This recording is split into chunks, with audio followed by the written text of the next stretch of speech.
Chic, Chic. I'm a big fan of Chic. Great. What are they? Are they a disco band?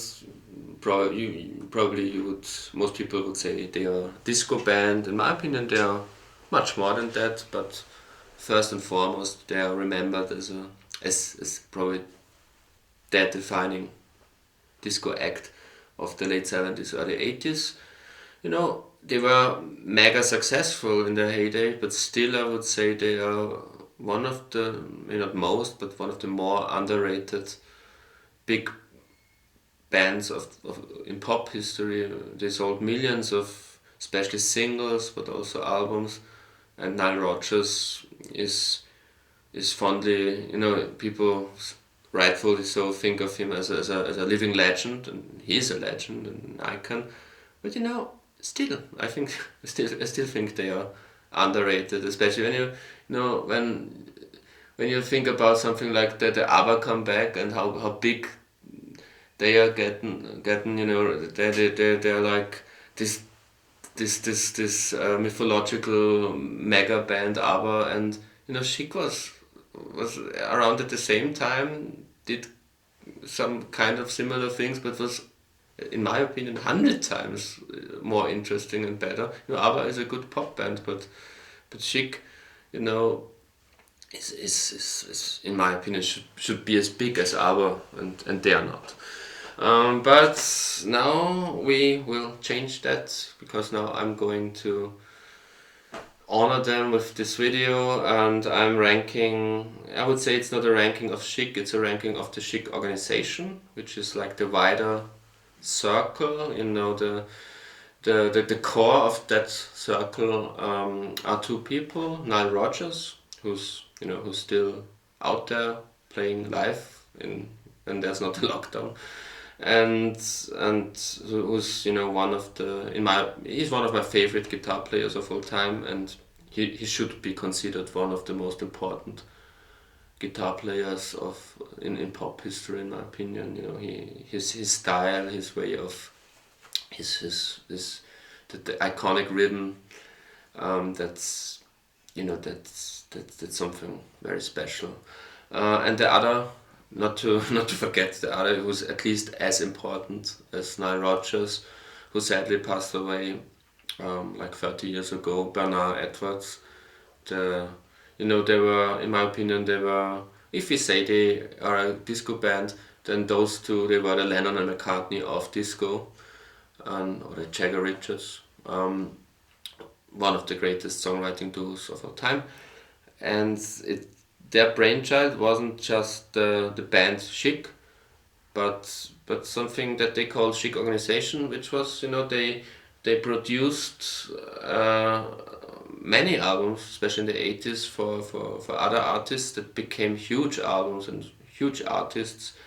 And those were like kind of Chic albums, because the only thing that wasn't Chic was the lead vocalist, which was one like with Sisters Sledge or Duran Duran, some David Bowie songs, Robert Palmer, Diana Ross, of course, and if you count Nile Rodgers' input to Material Girl, Material Girl, is it Material Girl or Material Girl, by Madonna. The Chic Organisation really had lots of input into songs and albums that became classics. And they could have done all or most of those things for themselves as Chic, then they would have probably been a bigger act and maybe as big as ABBA or something like that. So we were ranking my top 10 of the Chic Organisation, which is all the Chic albums and the surrounding things that are also worth mentioning. Honorable mentions, because this isn't really Chic Organisation, because it's just Nile Rodgers, and it's just Nile Rodgers on some songs. He wasn't like the director of the album like on those other albums. He played guitar on some iconic songs like the title track Let's Dance, and it's the album Let's Dance by David Bowie. The song Let's Dance would never have been that big of a hit without the Nile Rodgers imprint. And as we know, this is to this day David Bowie's most successful album, and Let's Dance, the song, is probably his most successful song. So that was also Nile Rodgers who helped there. Another honorable mention is Daft Punk, Random Access Memories, because this can't be Chic Organisation since Bernard Edwards was already dead when this came out, but this was, I'm not telling any secrets here, this was a huge success when it came out. When did it came out? 2013, 8 years ago. And we all know, some love, some hate, Get Lucky. We've heard it too often when it was a hit, but again, this is not just Nile Rodgers playing on a Daft Punk song. This is Nile Rodgers giving his sound to that song, and in a more general way to this very iconic album. The whole album has his sound, his ideas, and the ideas he and Bernard Edwards invented all over the album. So this is also an honorable mention. The last honorable mention is Sister Sledge, the Love Somebody Today album, which is a very good album. And this is really the Chic Organisation. Like I said, this is Bernard Edwards and Nile Rodgers, and also the great drummer Tony Thompson. Those three were the three main musicians in that organization. And it's a great disco album by Sister Sledge. I also want to mention It's About Time, the 2018 Nile Rodgers solo album. I think he called it Chic, or Nile Rodgers plays Chic. It's not really Chic, so I can't put it in the top 10, and it's okay, but it's nothing special really. So the top 10 starts with this album, which is the last from the original run of the group, Chicism. It must be from the early 1992, and when this came out, their sound was really dated, and it's to be honest, it's not a very good album. If you're new to Chic, I would definitely not start with this album. They sound tired, and which is a bit strange, because this was a comeback. They were gone for many years, and then they came back with this album, and it didn't work out really. It's not good. Something positive I would say about this album, it really leans into hip hop influences, which is probably the only thing about it that doesn't sound dated. So they still wanted to be current with their music in a way, but all in all, it's the same thing, but not as good as the things they did in the heyday in the 80s. But it's if you're a Chic fan, you still listen to this album here and there, and it's okay. The next album is Real People. This is an early album. It's from 1980, so this is probably from the best era. This is in the late 70s, early 80s. In my opinion, they were one of the maybe 3 to 5 best groups on the planet, but this is not a very good album in my opinion. Not many things that are memorable about it. I can't really. It's a nice cover, at least. Give it that. But this is also not an album you should start with. But from now on, from number 8, I would say the albums are really, really good. Now the next one is Believer from 1983. This is the last album of the original.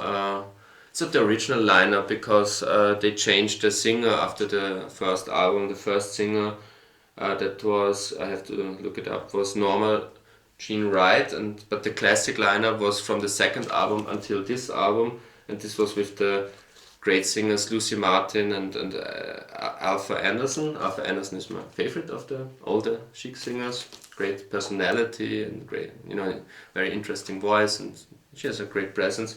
This is the last album of the classic albums, one could say.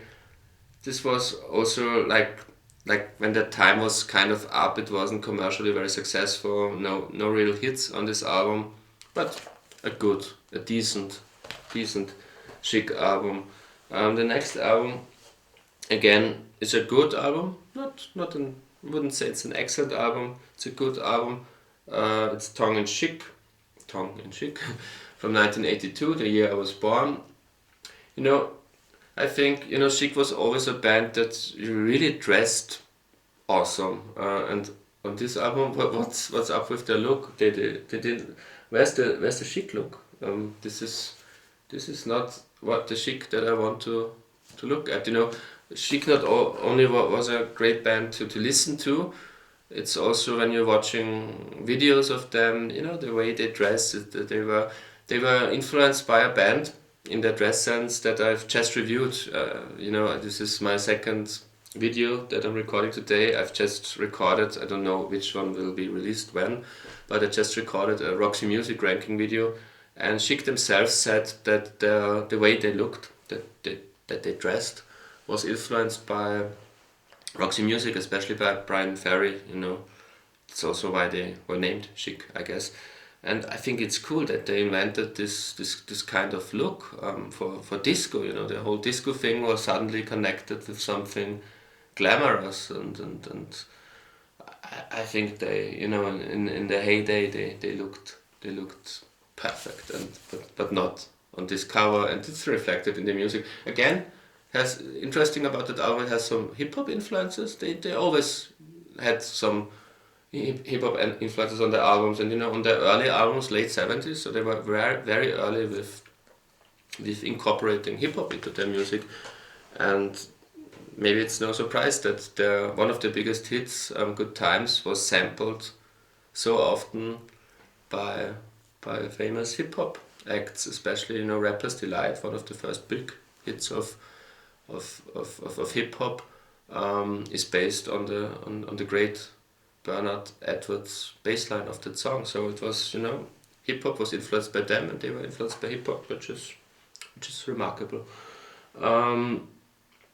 And then now it's getting interesting, because this is not a Chic album. Like I said, we're ranking not Chic, we're ranking Chic Organisation, and the Chic Organisation made this comeback for Diana Ross, this triumphant comeback for Diana Ross, who was big in the 60s with Motown and the Supremes, all those hits.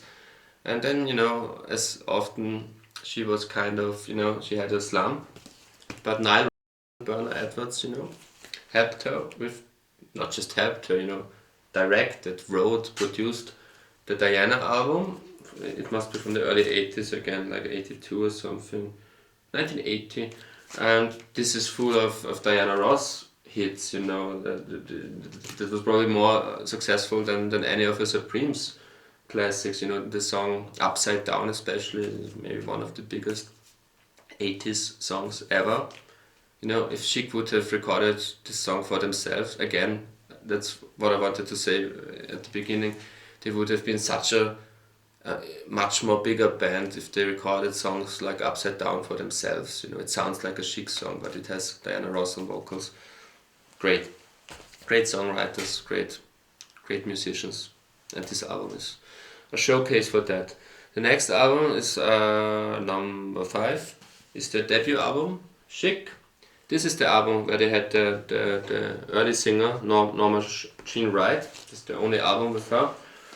I think she's on several songs of the second album probably, but this is the only album, the debut album, where she's the lead singer.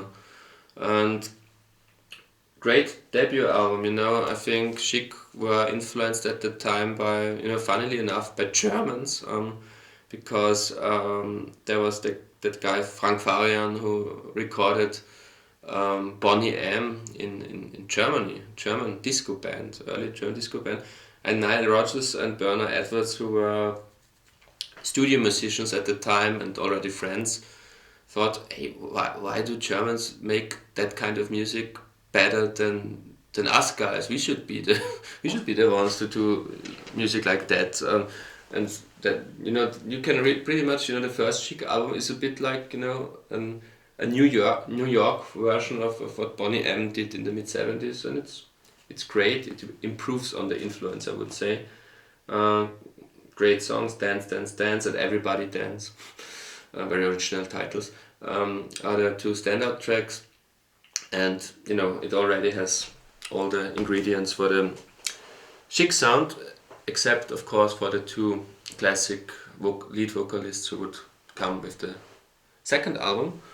But the next album is not the second album, it's We Are Family by Sister Sledge, and this, you know, you can see it, it's in the top 4. This could have been a Chic album if they would have not given it to Sister Sledge. They, like I said, they wrote and produced and played all the songs, and this would have been one of the biggest successes of Chic.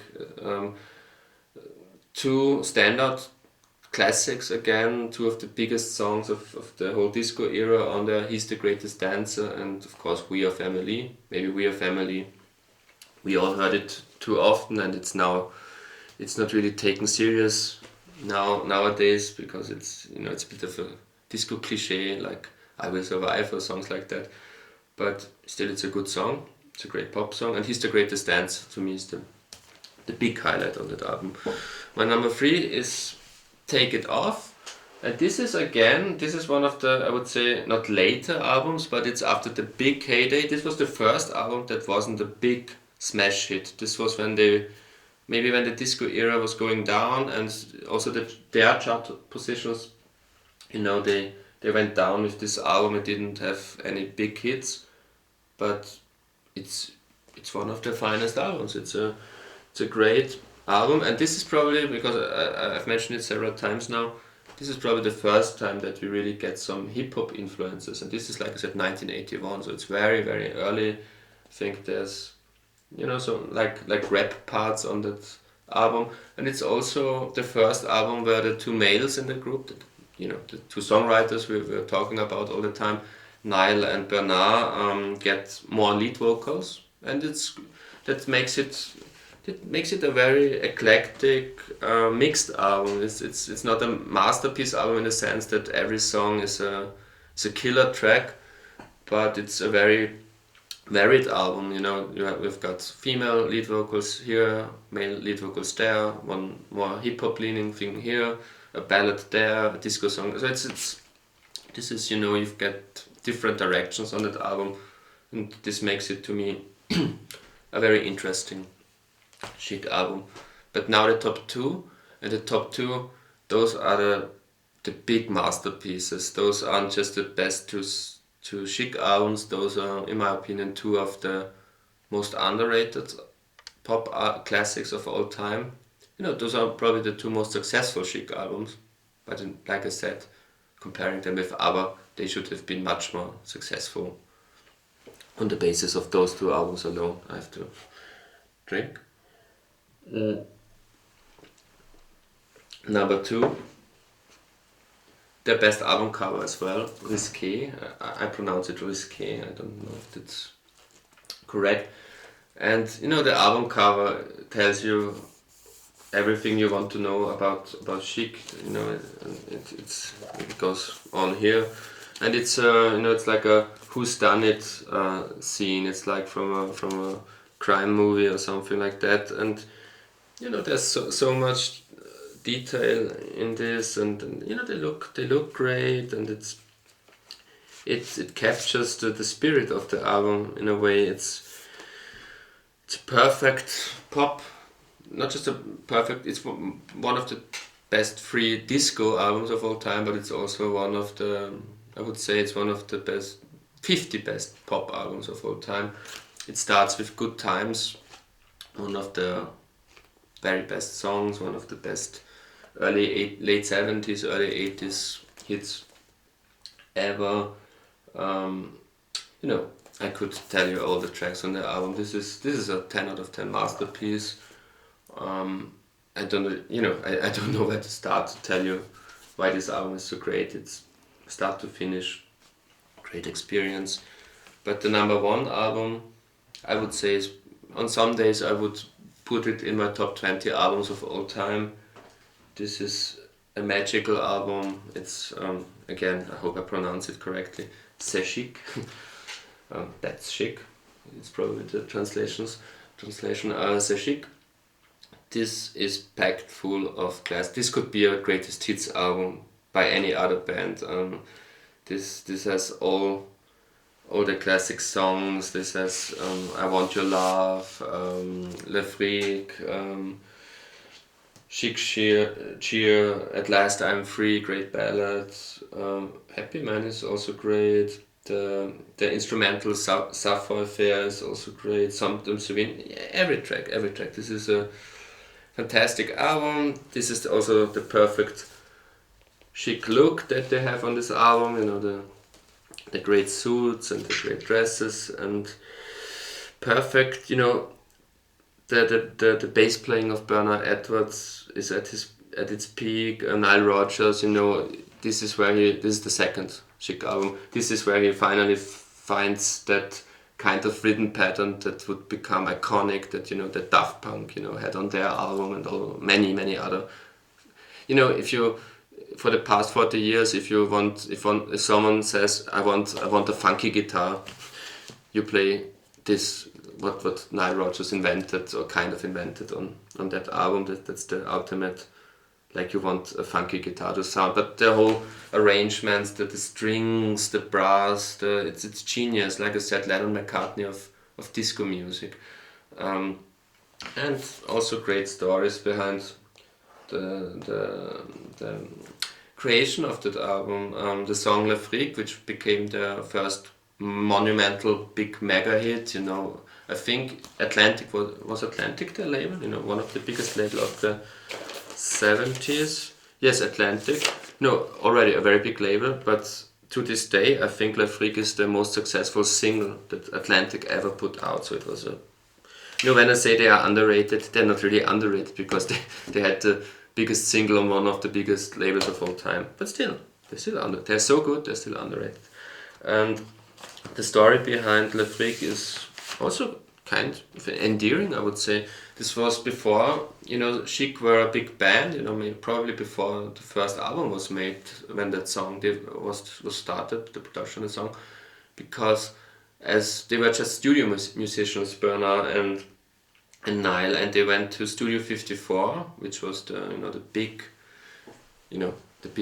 disco, biggest disco of the world, and only celebrities and very, very good looking people, you know, could go in, because otherwise they wouldn't let you in if you're not someone special.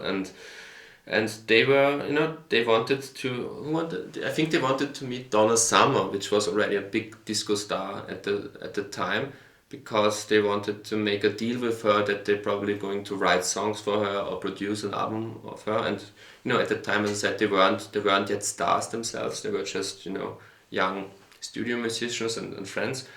And they wanted to go to Studio 54 to meet her. And the guy at the entrance wouldn't let them in. You know, they weren't cool enough. They weren't cool enough to go into Studio 54. And so they were very frustrated, because pre-internet, pre-mobile phones, Donna Summer was waiting for them for the big break for their career, and they couldn't get in. So that the deal was, you know, there was no deal for them, and they didn't have much money at the time. So it was very frustrating. So they went home frustrated to their apartment in New York, and started jamming, you know, out of frustration, started jamming, and Niall, I guess Niall, as the guitar player, came up with the great riff, and then they started singing Fuck Off, Studio 54, Fuck Off. And so the working title, or the lyrics, the song was called Fuck Off, Studio 54. And when they recorded it then for the second album, they of course knew, no, we can't put it out like that. We want to have a career in disco. And so they changed it to Le Freak, and there's still one in the second verse. There's still Studio 54 is still mentioned in the lyrics, but not with Fuck Off. But that's just one of the leftover parts from the initial song. And I always thought that's funny, that they were, you know, they weren't cool enough. They were too nerdy to get into Studio 54, and their revenge was to, you know, let's dress up as the most glamorous looking band ever and make a perfect disco record. And of course, with that record and all the records after that, they became the big icons of not just Studio 54, but also Studio 54. And I guess that moment was the last time they weren't allowed in. You know, after that they were probably the kings of Studio 54. So that was, you know, that's a great bittersweet story. Their whole career is, in my opinion, bittersweet and would make a great Hollywood movie. You know, I didn't watch the Queen movie or the Elton John biopic. I tend to hate those kind of movies. I think they're all very cliche movies. But a Chic biopic, you know, their story is like a Hollywood script. You know, the movie could start with the Le Freak story, and the very sad ending. You know, the way that that Chic ended was, I think they played in Japan in the early 90s after, you know, the tour probably to my least favorite Chic album, and before the show, Bernard Edwards said to Nile Rodgers, "Oh, I don't feel good. I'm a bit sick." And Niall said, hey Bernard, we don't have to do the show. Let's cancel the show. But Bernard, you know, said, no, I'm a professional. I'm going to do the show. They played the show. They went backstage, and then he died, and that was the end of Chic. You know, very sad, very tragic ending. But again, that would be the best pop biopic of all time, with, you know, with the end, the beginning, the ending, and everything in between. You know, so it's a great band. It's a fantastic group, and yeah, that was my ranking of Chic and the Chic Organization. Thank you for watching.